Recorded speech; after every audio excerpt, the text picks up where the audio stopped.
এ মইরা গেছি গা, মার মার। আর রিভাইভ দে বেটা, রিভাইভ দে। আর রিভাইভ দে, মইরা যাচ্ছি গা, রিভাইভ দে। বড় পোলাটার অবস্থা খারাপ, কাজ কাম করতে না দেখে বিদেশ থেকে পড়ছে। বড়টার যায় যায় অবস্থা, আর শুরুটায় কাজ কাম করে না, বয়ে বয়ে খালি গেম খেলে। এ রুস্তুম, এফিআই কি হয়েছে আব্বা? গেম খেলতাছি দাও না? তুই তর্ক করস কি রে? তোর কইছি না এনো আইতি, এনো আয়। আইতাছি।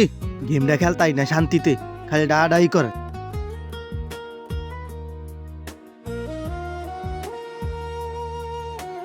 কি হয়েছে? ডাও কি রে?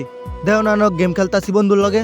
বেয়াদব, তুই কথা বাতি হনস্তা। তোর বড় ভাইটা এনো অসুস্থ হয়ে পড়ে রইছে, বিদেশ কাম করতে না দেখে আয়া পড়ছে দেশ। ঘরের কামটা ওর দেখ বাহির হইছে। তোরে কেডা বয় বয়ে তোরে খাওয়াইব?